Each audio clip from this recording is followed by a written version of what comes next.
किसी ने बड़े कमाल की बात कही है कि जीवन में अगर आप किसी के लिए खास बनना चाहते हो तो इतने खास बनो कि संकट के समय में वो भगवान से भी पहले आपको याद करे।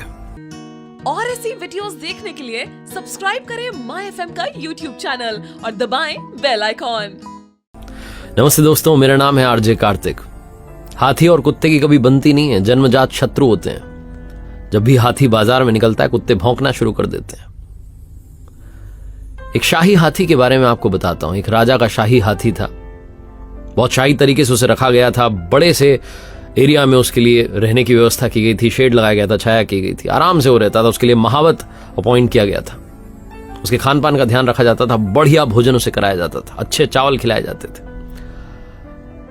एक दिन जब हाथी चावल खा रहा था, उसकी सूंड से जो बचे हुए चावल नीचे गिरे, उस एरिया में जहां उसे रखा गया था वहां एक आवारा कुत्ता भी रहने लगा था। वो चुपके से आकर के उसे खाने लगा। उसे वो बड़ा अच्छा लगा और उसके बाद उस आवारा कुत्ते की आदत बन गई। वो रोज आकर के वो जो गिरे हुए चावल थे जो सूंड में से नीचे गिरते उसको खाने लग जाता था। और अच्छा भोजन मिलने से वो कुत्ता जो पतला दुबला था वो ताकतवर होने लगा था, बलिष्ठ होने लगा था, मजबूत होने लगा था। एक दिन हाथी की नजर पड़ गई कि कुत्ता आकर के जो मेरा बचा हुआ भोजन है जो सूंड में से नीचे गिर जा रहा है उसे खा रहा है। तो हाथी को हंसी आ गई। अच्छे दिल वाला हाथी था, उसने कुछ नहीं बोला।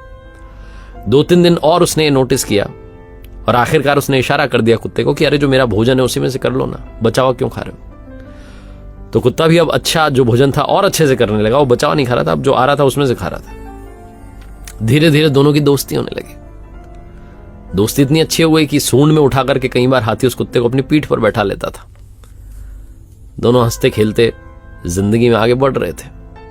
तभी गांव से एक आदमी राजधानी में आया और उसने देखा कि कुत्ता इतना मजबूत हो गया, इतना बलिष्ठ है, मेरे खेत के लिए सही रहेगा, इसको लेकर के चलता हूं। तो उसने पता लगाया तो महावत मिला। महावत से कहा मैं इसको खरीदना चाहता हूं। महावत जिसका कोई अधिकार नहीं था उस कुत्ते पर, फिर भी उसने बेच दिया। वो आदमी उस कुत्ते को अपने खेत में लेकर के गया, लेकिन कुत्ता वहां जाकर के उदास हो गया। वो खाता भी नहीं था। उसको खिलाता था वो जो आदमी था वो खाता नहीं था। इधर महावत हाथी को खिलाता था, हाथी ने खाना छोड़ दिया। दोनों की दोस्ती टूट गई, दोस्ती छूट गई। हाथी धीरे धीरे कमजोर पड़ने लगा। राजा को बात मालूम चली तो उसको चिंता हुई। इसने मंत्री से कहा कि जाओ पता लगाओ। जो राजा का सबसे अच्छा मंत्री था, जो समझ रखता था हाथी के मामले में, वो गया। पहले उसे लगा कि कोई बीमारी हो गई है, लेकिन उसे समझ में आ गया कि कोई बीमारी नहीं है, हाथी गमगीन है। उसका रिश्ता टूट गया है, रिश्ता छूट गया है, कहीं ना कहीं कुछ हुआ ऐसा। तो उसने लोगों से पूछा कि भाई इसकी किससे दोस्ती थी। लोगों ने कहा हाँ, एक आवारा कुत्ता था, उसके साथ खेलता वेलता था, दोस्ती थी। बोले कहां गया वो कुत्ता। बोले एक आदमी लेकर के चला गया गांव में, महावत ने बेच दिया। मंत्री ने महावत को डांट लगाई। फिर राजा को बताया कि साहब, एक आपको सुनने में अजीब लगेगा लेकिन हाथी की कुत्ते से दोस्ती हो गई। आवारा कुत्ता था, उसको एक आदमी अपने गांव में ले गया खेत पर। राजा ने कहा आप कैसे ढूंढेंगे। मंत्री ने कहा इनाम की घोषणा करवा दो।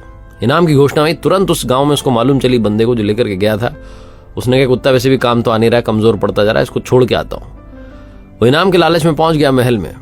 राजा अच्छा था, उसने कहा लो इनाम, बस कुत्ते को फ्री करो। जैसे ही कुत्ते को आजाद किया, कुत्ता दौड़ करके उस महल से निकला, भागा और पहुंचा उस जगह पर जहां शाही हाथी रहता था। हाथी अपने दोस्त को देख करके खुश हो गया, सूंड में उठाया, पीठ पर बैठा लिया, दोस्ती वापस शुरू हो गई। ये कहानी सुनाने का मतलब यह है कि जन्मजात शत्रु भी दोस्त बन सकते हैं अगर प्रेम हो, प्यार से रिश्ता आगे बढ़े। जिस हाथी और कुत्ते की भी बनती नहीं, उनमें भी दोस्ती हो गई। कई बार हम छोटी छोटी बातों में आकर के अपने रिश्तों को, अपनी दोस्ती को खत्म कर देते हैं। जब जन्मजात शत्रु दोस्त बन सकते हैं तो हम दोस्ती तोड़ते क्यों हैं। जो दोस्ती मजबूत है उसे और मजबूत बनाइए, जो कमजोर है उसे मजबूत बनाइए। और अगर किसी से बनती नहीं है, दुश्मनी हो गई है, तो अपने दुश्मनों तक पहुंचने की कोशिश कीजिए, दुश्मनी को दोस्ती में बदलने की कोशिश कीजिए। क्योंकि जिंदगी बहुत लिमिटेड टाइम के लिए है, अनमोल है, बहुत कीमती है। जो ये लम्हे हैं इनमें खुशियां ऐड करना शुरू कीजिए। एक बार फिर से वही बात जो अक्सर आपसे कहता हूं, कर दिखाओ कुछ ऐसा कि दुनिया करना चाहे आपके जैसा। याद रखिए, हर सोमवार सुबह 9:30 बजे मेरे साथ देखिए एक नई कहानी, और हर शुक्रवार सुबह 9:30 बजे मेरे साथ देखिए लर्निंग सीरीज का एक नया वीडियो। ऐसे ही वीडियोस देखने के लिए सब्सक्राइब करें माय एफएम का ऑफिशियल यूट्यूब चैनल। याद रखिए, अगर आप कुछ अच्छा सुन रहे हैं तो माय एफएम सुन रहे हैं। चलो आज कुछ अच्छा सुनते हैं।